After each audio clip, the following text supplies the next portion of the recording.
Principal, Monsieur le député de Granby.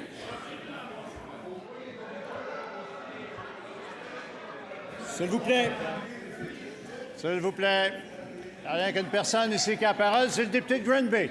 Monsieur le député de Granby, c'est à votre parole.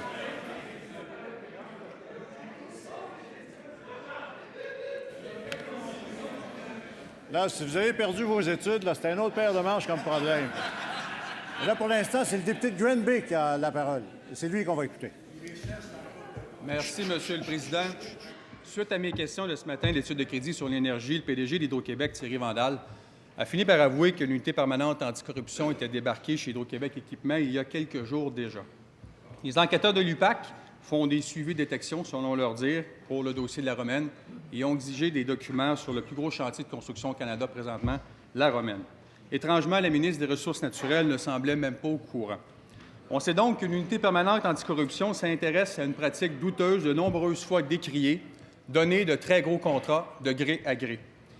Suite à cette admission de Thierry Vandal ce matin, est-ce que la ministre va demander une rencontre dans les plus brefs délais avec Hydro pour faire le point sur la visite de l'UPAC?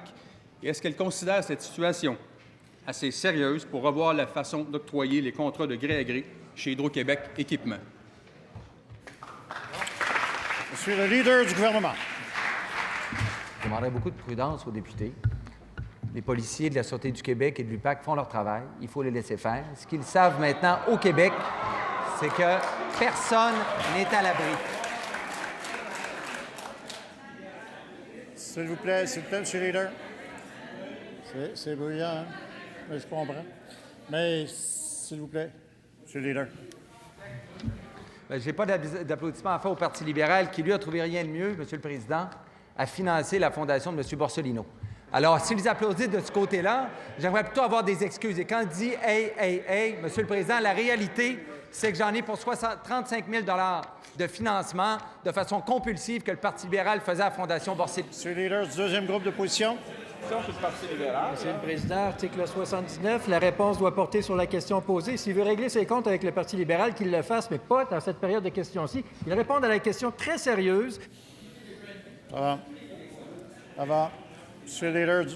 Nous sommes dans une nouvelle ère, Monsieur le Président, où les policiers font leur travail, où personne n'est à l'abri.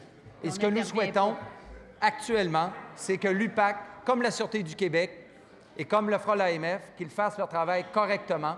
Et le pire qu'on peut faire, Monsieur le Président, c'est de s'en mêler. Au contraire, nous, on va s'assurer, comme on le fait dans les révélations de la commission Charbonneau, sur certaines personnes qui avaient des liens avec soit le crime organisé ou qui avaient une façon de donner des contrats qui était tout à fait particulière, Monsieur le Président. Nous avons demandé un suivi à l'interne. Une lettre a été envoyée, un suivi a été fait sur chaque comité dans lequel ces personnes-là ont siégé pour savoir qui ont reçu les contrats et est-ce qu'il y avait, en mauvais français, un pattern sur la façon de donner contrat au Québec sous l'Ancien Régime, Monsieur le Président. Première complémentaire, Monsieur le député de Granby. Monsieur le Président, ma prochaine question, j'aimerais entendre la ministre responsable du dossier, parce que Thierry Vandal l'a lui-même admis ce matin, Hydro-Québec n'est pas à l'abri de la collusion et des malversations dans l'octroi de ses contrats. Malgré cela, nous n'avons même pas accès aux détails des contrats parce que Hydro-Québec refuse de nous les donner depuis 2010 sans un ordre de l'Assemblée nationale. Comme parlementaire, c'est impossible de bien faire notre travail de surveillance. À la lumière de ce qu'elle a appris ce matin, Madame la ministre, est-ce qu'elle s'engage à déposer la liste complète des contrats octroyés par Hydro-Québec dans le cadre du projet La Romaine? Monsieur le leader du gouvernement.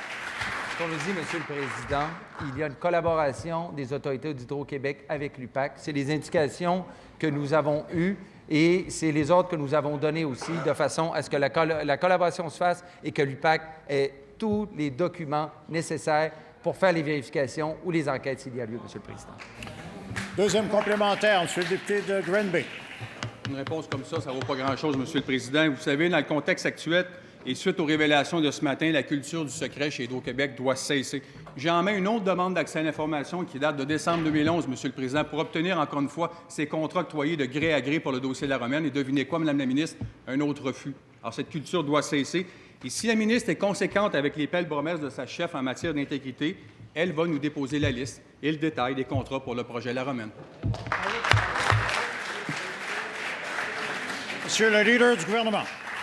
Actuellement, Monsieur le Président, ce qu'il faut, je pense, s'assurer, c'est que l'UPAC ait toutes les coups des franges pour faire le travail qu'elle fait.